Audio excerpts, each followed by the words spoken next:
En prélude au lancement des activités de la célébration de la 50e édition de la Fête nationale de l'Unité qui se tient le 20 mai prochain, le ministre de la Jeunesse et de l'Éducation civique Monona Fotso a effectué une visite de travail à la prison principale de Konsamba. Les petits plats ont été mis dans les grands pour la réception du ministre et sa suite. L'hygiène corporelle des pensionnaires et celui du milieu carcéral étaient au rendez-vous. C'est cru dans une salle de spectacle au regard du déploiement effectué par ces pensionnaires qui ont su montrer un côté positif de la prison. Et ceci, grâce à la droiture et la rigueur du régisseur de la prison principale de Konsamba, M. Sama, qui s'est vu attribuer le surnom de demi-dieu. La venue du ministre dans nos lieux ce jour vient d'une longue collaboration après une demande de soutien au ministre de la Jeunesse.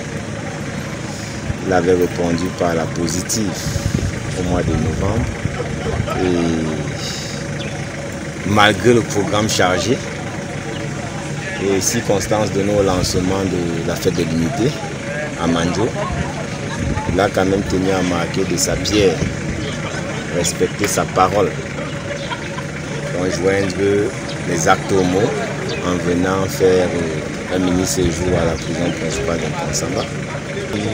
L'hygiène, comme beaucoup de personnes le disent, c'est mon cheval de bataille principal.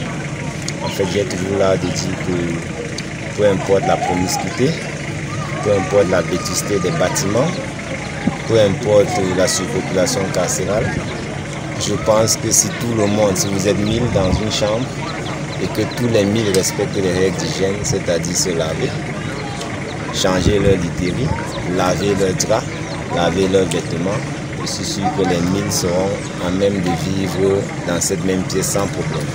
Alors c'est pourquoi l'hygiène est le cheval de bataille tant à l'intérieur qu'à l'extérieur. C'est pourquoi vous n'entendez jamais parler.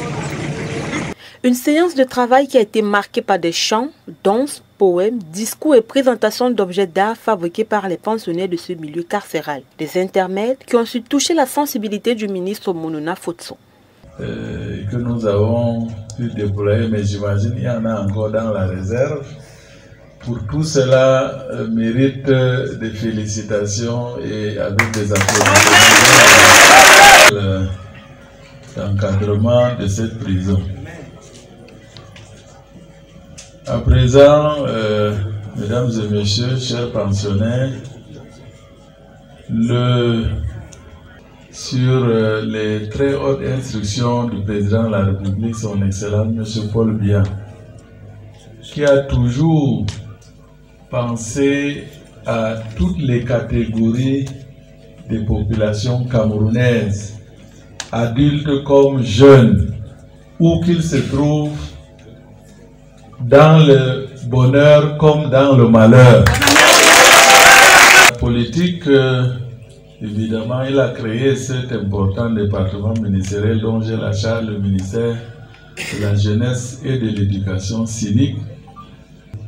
Et tout à l'heure, en voyant dans cette prison, j'ai vu toutes les missions du ministère de la Jeunesse et de l'Éducation civique se déployer ici. Dans le cadre de cette solidarité gouvernementale, dont à côté du ministère de la Justice, garde des Sceaux, en charge de l'administration pénitentiaire, le ministère de la Jeunesse et de l'Éducation civique se doit de venir accompagner cette population carcérale à travers ces différents programmes et projets en faveur des populations en général et des jeunes en particulier. Et évidemment, il y en a un spécifique qui concerne l'accompagnement des jeunes en difficulté, notamment ceux du milieu carcéral. Au cours de cette séance de travail, le ministre Monona Fotso a levé la main à 20 jeunes détenus de la prison principale de Konsamba. Une levée de main qui symbolisait la fin de leur séjour dans ce milieu carcéral.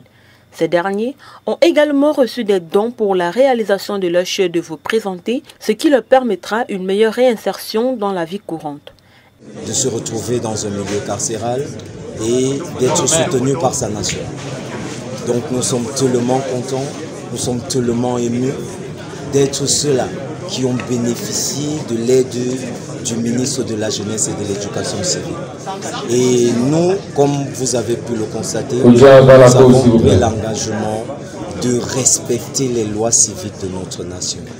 Il faut dire que toujours dans le cadre de sa tournée de travail, le ministre a été reçu dans l'arrondissement de Mandjo où un tapis rouge lui a été déroulé par les jeunes des établissements scolaires. Bras de fer, objet d'art et danse traditionnelle étaient à l'honneur.